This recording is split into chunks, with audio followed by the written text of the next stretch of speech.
भाग 2. एका भोंदू बाबाचं काळं रहस्य उघड करण्यासाठी अनिलने जीव धोक्यात घातला. पण त्याला कल्पनाही नव्हती की हा खेळ फक्त फसवणुकीचा नव्हता.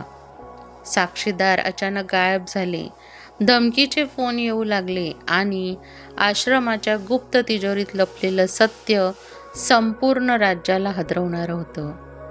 शेवटी भोंदू बाबाचा पर्दाफाश झाला का, की सत्य कायमचं दफन झालं?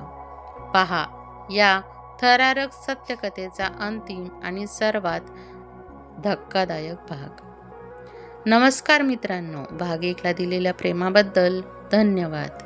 आज आपण पाहणार आहोत भोंदू बाबाच्या काळ्या साम्राज्याचा शेवट आणि आश्रमातील गुप्त तिजोरीत लपलेलं धक्कादायक सत्य.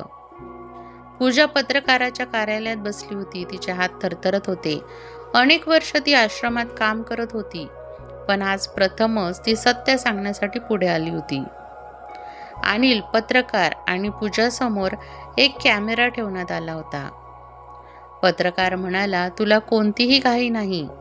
जे काही माहीत आहे ते तू शांतपणे सांग. पूजाने एक खोल श्वास घेतला. मी 5 वर्षांपूर्वी आश्रमात आले होते. माझ्या आईला गंभीर आजार होता. गावातील लोकांनी सांगितलं की बाबा मोठे संत आहेत. आम्ही त्यांच्याकडे गेलो.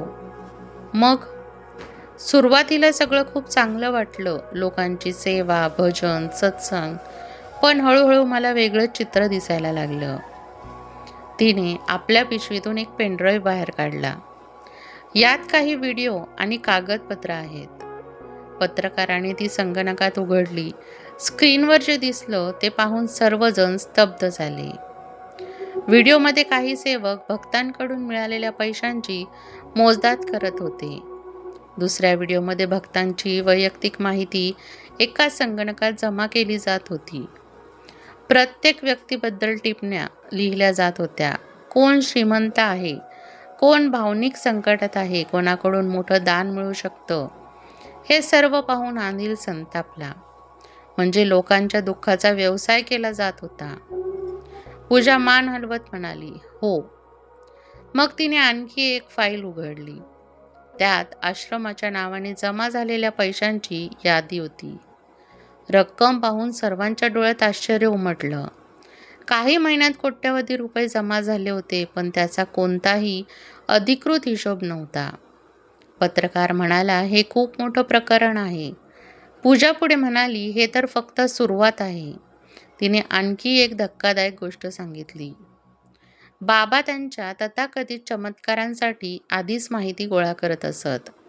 भक्तांशी बोलण्यापूर्वी सेवक त्यांची सर्व माहिती बाबांपर्यंत पोहोचवत असत. मग बाबा ती माहिती वापरून लोकांना प्रभावित करत. लोकांना वाटायचं की बाबांना दिव्य शक्ती आहे. प्रत्यक्षात तो एक नियोजित खेळ होता. अनिलला आता सगळं स्पष्ट होत होतं. पण पूजाने सांगितलेली शेवटची गोष्ट मात्र धक्कादायक होती. ती म्हणाली, आश्रमामध्ये एक गुप्त तिजोरी आहे. तिथे काय आहे? पत्रकाराने विचारलं. तिथे काही महत्त्वाची कागदपत्र आणि काही लोकांची नावं आहेत. कोणाची नावं? पूजा काही क्षण गप्प राहिली. मग म्हणाली, काही प्रभावशाली लोकांची. खोलीत शांतता पसरली. जर हे खरं असेल तर बाबांचं जाळं गावापुरतं मर्यादित नव्हतं. ते खूप मोठं होतं. तेवढ्यात पूजाचा मोबाईल वाजला. स्क्रीनवर अनोळखी नंबर दिसत होता. तिने कॉल उचलला. पलीकडून फक्त एक वाक्य ऐकू आलं, जास्त बोलू नकोस, नाहीतर परिणाम भोगावे लागतील. आणि कॉल लगेच कट झाला. पूजा खूप घाबरली. अनिल आणि पत्रकार एकमेकांकडे पाहू लागले. आता स्पष्ट झालं होतं, सत्य बाहेर येण्याची भीती कोणाला तरी वाटत होती आणि त्यामुळेच पुढचा प्रत्येक क्षण हा धोकादायक ठरणार होता. पूजाला आलेल्या धमकीच्या फोननंतर वातावरण आणखी तणावपूर्ण झालं होतं. अनिल आणि पत्रकाराने तिला काही दिवस सुरक्षित राहण्याचा सल्ला दिला, कारण आता तिच्याकडे अशी माहिती होती जी संपूर्ण भोंदू साम्राज्य उद्ध्वस्त करू शकत होती. दुसऱ्या दिवशी सकाळी तिघेही भेटणार होते. गुप्त तिजोरीपर्यंत पोहोचण्याची योजना तयारी करायची होती. पण सकाळी अनिलचा फोन वाजला. तो फोन पत्रकाराचा होता. त्याचा आवाज घाबरलेला होता. अनिल, मोठी समस्या झाली आहे. काय झालं? पूजा गायब झाली आहे. अनिलच्या हातातून फोन जवळजवळ निसटलाच होता. काय? रात्रीपासून तिचा काहीच संपर्क होत नाहीये. अनिल तात्काळ त्या ठिकाणी पोहोचला जिथे पूजा राहत होती. तिची खोली अस्ताव्यस्त दिसत होती. टेबलावर काही कागद विखुरलेले होते. एक खुर्ची उलटलेली होती. जणू काही घाईघाईत संघर्ष झाला होता. पोलिसांना माहिती देण्यात आली, पण अनिलला माहीत होतं की काही पोलीस बाबांच्या प्रभावाखाली असू शकतात. म्हणून तो स्वतःही शोध सुरू ठेवणार होता. खोलीची तपासणी करताना त्याला एक छोटासा कागद सापडला. त्यावर फक्त 3 शब्द लिहिलेले होते. जुना गोदाम परिसर. अनिल आणि पत्रकार एकमेकांकडे पाहू लागले. गावाबाहेर एक जुना बंद पडलेला गोदाम परिसर होता. वर्षानुवर्ष तिथे कोणी जात नव्हतं. दोघांनी तिथे जाण्याचा निर्णय घेतला. संध्याकाळ होत आली होती. गोदाम परिसर सुनसान होता. तुटलेल्या भिंती, गंजलेले दरवाजे आणि भयानक शांतता. ते सावधपणे आत गेले. अचानक अनिलला एका कोपऱ्यात काहीतरी दिसलं. ती पूजाची ओढणी होती. त्याच्या छातीत धडधड वाढली. ती इथे आली होती? आणि ते पुढे गेले. गोदामाच्या आतल्या भागामध्ये एक छोटी खोली होती. दरवाजा अर्धवट उघडा होता. अनिलने दरवाजा ढकलला. आत कोणीही नव्हतं, पण टेबलवर एक लॅपटॉप पडला होता. तो लॅपटॉप पूजाचाच होता. लॅपटॉप उघडल्यावर एक व्हिडिओ फाईल दिसली. त्यांनी ती सुरू केली. स्क्रीनवर पूजा दिसत होती. ती घाईघाईत बोलत होती, जर तुम्ही हा व्हिडिओ पाहत असाल तर माझ्यावर काहीतरी संकट आलं आहे. अनिल आणि पत्रकार दोघेही स्तब्ध झाले. पूजा पुढे म्हणाली, गुप्त तिजोरी आश्रमाच्या मुख्य इमारतीत नाही. ती मागच्या जुन्या ध्यान केंद्राखाली आहे. तिथे असे पुरावे आहेत जे सगळं बदलू शकतात. आणि व्हिडिओ अचानक थांबला. जणू रेकॉर्डिंग अर्धवट बंद झाली होती. तेवढ्यात गोदामाबाहेर गाडीचा आवाज आला. दोघेही सावध झाले. काही लोक तिकडे येत होते. त्यांच्या हातात टॉर्च होते. अनिल हळू आवाजात म्हणाला, आपल्याला इथून निघावंच लागेल. पण बाहेर जाण्याचा मार्ग आता बंद झाला होता. कारण गोदामाभोवती अनेक माणसं जमा झाली होती आणि त्यांच्या नजरा थेट अनिल आणि पत्रकाराच्या दिशेने होत्या. गोदामाच्या बाहेर अनेक माणसं जमा झाली होती. त्यांच्या हातातील टॉर्चचा प्रकाश आतपर्यंत येत होता. अनिल आणि पत्रकाराला समजलं होतं की ते आता अडचणीत सापडले आहेत. पत्रकार हळू आवाजात म्हणाला, हे लोक आपल्यासाठीच आले आहेत. अनिलने खिडकीतून बाहेर पाहिलं. किमान 10-12 जण गोदामाभोवती पसरले होते. त्यातील काहींचे चेहरे त्यांनी आधी आश्रमात देखील पाहिले होते. म्हणजेच हे बाबांचेच लोक होते. अचानक बाहेरून आवाज आला, आम्हाला माहिती आहे की तुम्ही आत आहात. शांतपणे बाहेर या. अनिल आणि पत्रकार एकमेकांकडे पाहू लागले. बाहेर जाणं म्हणजे स्वतःला त्यांच्या स्वाधीन करणं होतं. पण तिथे थांबणंही धोकादायक होतं. तेवढ्यात पत्रकाराच्या नजरेस गोदामाच्या मागील बाजूला एक अरुंद दरवाजा दिसला. तो अर्धवट उघडा होता. दोघेही सावधपणे त्या दिशेला गेले. दरवाजाच्या पलीकडे एक जुना अंधारी मार्ग होता. त्यांनी वेळ न दवडता तिकडे धाव घेतली. मागून लोकांचा आवाज येत होता, ते पळत आहेत, ते पळत आहेत. आणि काही मिनिटाच्या धावपळीनंतर ते गोदामाच्या मागील बाजूने बाहेर पडले. सुदैवाने अंधाराचा फायदा घेऊन ते तिथून निसटले. घरी परतल्यावर त्यांनी पुन्हा तो व्हिडिओ तपासला. व्हिडिओच्या शेवटी काही सेकंदाचं फुटेज होतं जे त्यांनी आधी लक्षात घेतलं नव्हतं. स्क्रीनवर एक नकाशा क्षणभर दिसला. पत्रकाराने व्हिडिओ थांबवून झूम करून पाहिला. तो आश्रमाच्या परिसराचा नकाशा होता. त्यात मागच्या जुन्या ध्यान केंद्राजवळ एक चिन्ह काढलेलं होतं. तेच बहुधा गुप्त तिजोरीचं ठिकाण असावं. तेवढ्यात पत्रकाराच्या मोबाईलवर एक संदेश आला. संदेश एका अनोळखी नंबरवरून आला होता. त्यात फक्त एक फोटो होता. अनिलने फोटो पाहिला आणि त्याच्या अंगावर काटा आला. फोटोमध्ये पूजा दिसत होती आणि ती जिवंत होती. पण ती एका बंद खोलीत बसलेली होती. तिच्या चेहऱ्यावर भीती स्पष्ट दिसत होती. फोटोसोबत एक संदेश होता, तपास थांबवा नाहीतर पुढचं पाऊल आमचं असेल. अनिलचा संताप अनावर झाला. हे लोक तिला बंदी बनवून ठेवत आहेत. पत्रकार म्हणाला, आता वेळ कमी आहे.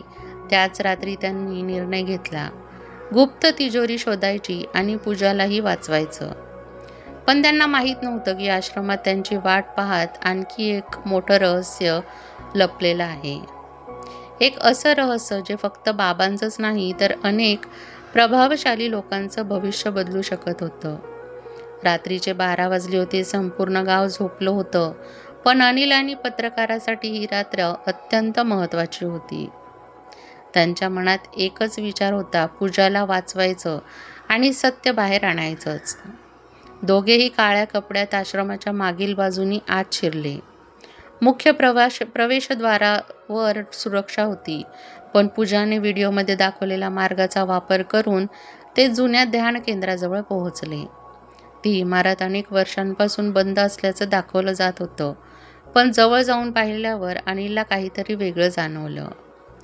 जमिनीवर नुकत्याच झालेल्या हालचालींच्या खुणा दिसत होत्या. इथे कोणीतरी नियमित येतं, तो कुजबुजला. आत शिरल्यावर त्यांना एका कोपऱ्यात मोठी लाकडी कपाटं दिसली. त्यामागे जमिनीवर एक लोखंडी झाकण होतं. ते उघडल्यावर खाली जाणारा रस्ता अरुंद जिना दिसला. दोघांची धडधड वाढली. ते हळूहळू खाली उतरले. जिन्याच्या शेवटी एक मोठी खोली होती आणि समोर एक भली मोठी तिजोरी होती. पत्रकार म्हणाला, बहुधा आपण योग्य ठिकाणी आलो आहोत. तिजोरीला इलेक्ट्रिक लॉक होतं, पण तिच्या बाजूलाच एक कपाट होतं. त्यात अनेक कागदपत्र, फायली आणि काही डिजिटल स्टोरेज डिव्हाइस ठेवलेले होते. अनिलने फायली उघडायला सुरुवात केली. पहिली फाईल पाहूनच तो स्तब्ध झाला. त्यात अनेक दानकर्त्यांची यादी होती. काहींनी लाखो रुपये दिले होते, काहींनी जमीन दिली होती, काहींनी दागिने दिले होते, पण त्या सर्व मालमत्तेचा वापर आश्रमासाठी नव्हता होत. कागदपत्रांनुसार ती वेगवेगळ्या खाजगी नावांवर वळवली जात होती. पत्रकारांनी दुसरी फाईल उघडली. त्यात काही प्रभावशाली लोकांची झालेल्या व्यवहारांच्या नोंदी होत्या. हे पाहून त्याच्या चेहऱ्यावरचे भाव बदलले. हे प्रकरण आपल्या कल्पनेपेक्षा खूप मोठं आहे. तेवढ्यात अनिलला एका ड्रॉवरमध्ये एक छोटा पेनड्राईव्ह सापडला. त्याने तो लॅपटॉपला जोडला. स्क्रीनवर अनेक व्हिडिओज दिसू लागले. त्या व्हिडिओंमध्ये तथाकथित चमत्कार असे तयार केले जात होते यांची दृश्य होती. काही सेवक आधीच माहिती गोळा करत होते. काही लोकांना पैसे देऊन चमत्कार झाला असं सांगायला लावलं जात होतं. लोकांच्या श्रद्धेचा योजनाबद्ध वापर केला जात होता. अनिलच्या मनामध्ये राग आणि दुःख दोन्ही दाटून आलं. हजारो लोकांनी विश्वास ठेवला होता आणि त्याच विश्वासाचा गैरफायदा घेतला गेला होता. तेवढ्या तळघराच्या दुसऱ्या टोकाला हलका आवाज आला. दोघेही सावध झाले. टॉर्चचा प्रकाश त्या दिशेने वळवला आणि त्यांना जे दिसलं ते पाहून ते काही क्षण जागेवरच थिजले. एका छोट्या खोलीत पूजा बसलेली होती आणि ती जिवंत होती. तिचे हात बांधलेले होते. अनिल धावतच तिच्याजवळ गेला. पूजा, तिच्या डोळ्यात पाणी आलं. तुम्ही आलात? पण त्यांच्या आनंदाचा क्षण फार काळ टिकला नाही, कारण त्याच वेळी वरच्या जिन्याकडून जोरात पावलांचा आवाज येऊ लागला. कोणीतरी तळघरात उतरत होतं आणि यावेळी ते स्वतः बाबा आणि त्यांचे विश्वासू माणसं होती. तळघरात पावलांचा आवाज घुमत होता. अनिल, पत्रकार आणि पूजा एकमेकांकडे पाहत उभे होते. जिन्यावरून काही माणसं खाली उतरू लागली. त्यांच्या पुढे स्वतः बाबा उभे होते. आज त्यांच्या चेहऱ्यावर नेहमीसारखं शांत हसू नव्हतं. त्यांच्या डोळ्यात राग स्पष्ट दिसत होता. बाबा हळूहळू पुढे आले. मी तुम्हाला खूप संधी दिली होती, ते म्हणाले. पण तुम्ही ऐकलं नाही. अनिल ठामपणे म्हणाला, लोकांना फसवणं थांबवा. तुमचं सत्य आता लपून राहणार नाही. बाबा हसले. सत्य? लोकांना सत्य नको असतं, त्यांना आशा हवी असते. पत्रकार शांतपणे मोबाईलकडे पाहत होता. कारण तळघरात शिरण्यापूर्वीच त्याने एक महत्त्वाची तयारी केली होती. त्याने सर्व पुरावे सुरक्षित सर्व्हरवर अपलोड केले होते आणि त्याच्या वृत्तसंस्थेतील सहकाऱ्यांनाही माहिती पाठवण्यात आली होती. बाबांना त्याची कल्पना नव्हती. बाबांच्या माणसांनी अनिल आणि पत्रकाराला घेरलं. तेवढ्यात वरून अचानक गोंधळाचा आवाज आला. सायरन वाजू लागली. बाबांच्या चेहऱ्यावरील आत्मविश्वास एका क्षणात नाहीसा झाला. एक सेवक धावत खाली आला. महाराज, पोलीस आले आहेत. बाबा हादरले. काय? सेवक घाबरत म्हणाला. आणि त्यांच्यासोबत माध्यमांचे लोकही आहेत. खरं तर पत्रकाराने आधीच अनेक ठिकाणी पुरावे पाठवले होते. त्यामुळे प्रकरण दाबून ठेवणं अशक्य झालं होतं. काही क्षणातच पोलीस तळघरात पोहोचले. त्यांच्यासोबत वरिष्ठ अधिकारी होते. आता परिस्थिती बदलली होती. तिजोरीतली कागदपत्र, व्हिडिओ, आर्थिक व्यवहारांच्या नोंदी आणि इतर पुरावे पोलिसांच्या ताब्यात गेले. पूजाला सुरक्षित बाहेर काढण्यात आलं. तिथे अधिकृत जबाब दिला. अनिलनेही आपल्याकडे असलेले सर्व पुरावे दिले. पुढील काही दिवसात संपूर्ण राज्यभर ही बातमी पसरली. वृत्तवाहिन्यांवर चर्चा सुरू झाली. लोकांना समजू लागलं की तथाकथित चमत्कारांमागे फसवणुकीचं जाळं होतं. अनेक पीडित लोक पुढे आली. काहींनी आपली जमीन गमावली होती. काहींनी आयुष्यभराची बचत दान केली होती. काहींना खोट्या आश्वासनांनी फसवलं गेलं होतं. चौकशी जशी जशी पुढे गेली तसं तसं आणखी अनेक धक्कादायक तपशील समोर आले. शेवटी बाबांवर आणि त्यांच्या साथीदारांवर विविध गुन्ह्यांखाली कारवाई करण्यात आली. आश्रम सील करण्यात आला. गैरव्यवहारातून मिळालेली मालमत्ता जप्त करण्यात आली. काही महिन्यानंतर गावात पुन्हा शांतता परतली.